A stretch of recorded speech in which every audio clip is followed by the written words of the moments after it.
ထိုင်းနိုင်ငံသားတွေကဘာကြောင့်အင်္ဂလိပ်စကားပြောတဲ့နေရာမှာအားနည်းကြရတာလဲထိုင်းနိုင်ငံဟာကမ္ဘာလေခီးသွားတွေအလဲအပတ်အများဆုံးလာရောက်တဲ့နိုင်ငံဆိုပေမဲ့ထိုင်းနိုင်ငံသားအများစုဟာအင်္ဂလိပ်စကားပြောရမှာအားနည်းတာကိုတွေ့ရတတ်ပါသည်နိုင်ငံတကာနဲ့ဆက်ဆံရေးတွေတိုးမြင့်နေတဲ့နိုင်ငံတစ်ခုအတွက်ဒီအချက်ဟာစိတ်ဝင်စားစရာကောင်းတဲ့မေးခွန်းတစ်ခုဖြစ်လာပါသည်ဘာကြောင့်များထိုင်းလူမျိုးတွေအင်္ဂလိပ်စကားပြောတဲ့နေရာမှာအခက်အခဲရှိနေရတာလဲပထမဦးစွာဘာသာစကားကွာခြားမှုပါထိုင်းဘာသာစကားဟာအတန်ဒီအတန်ထားပေါ်မူတည်တဲ့ဘာသာစကားတစ်ခုဖြစ်ပြီးစကားလုံးတစ်လုံးရဲ့အတန်ဒီအတန်ထားပြောင်းလဲသွားတာနဲ့အဓိပ္ပာယ်ကလည်းလုံးဝပြောင်းလဲသွားပါသည်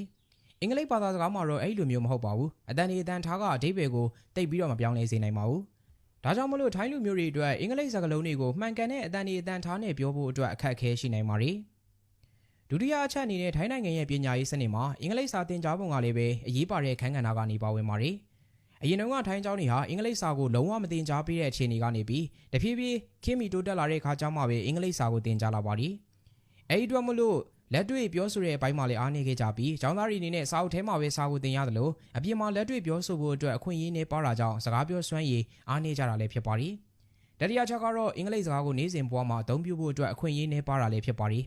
အကြောင်းရင်းကတော့ထိုင်းနိုင်ငံမှာထိုင်းဘာသာစကားကိုပဲအဓိကအသုံးပြုကြတာဖြစ်ပြီးလုပ်ငန်းခွင်နဲ့လူမှုရေးနယ်ပယ်တွေမှာအင်္ဂလိပ်စာအသုံးပြုမှုဟာတခြားသောနိုင်ငံတွေနဲ့ယှဉ်ရင်တော်တော်ကြီးနေပါပါတယ်။ဒါကြောင့်မလို့အကြောင်းမှသင်ယူခဲ့တဲ့အင်္ဂလိပ်စာတွေကိုလက်တွေ့အသုံးမပြုနိုင်တဲ့အခါတဖြည်းဖြည်းမေ့လျော့သွားကြတာပါ။ဒါကြောင့်မလို့ထိုင်းလူမျိုးတွေဟာအင်္ဂလိပ်စကားပြောတဲ့နေရာမှာအားနည်းကြတာပဲဖြစ်ပါတယ်။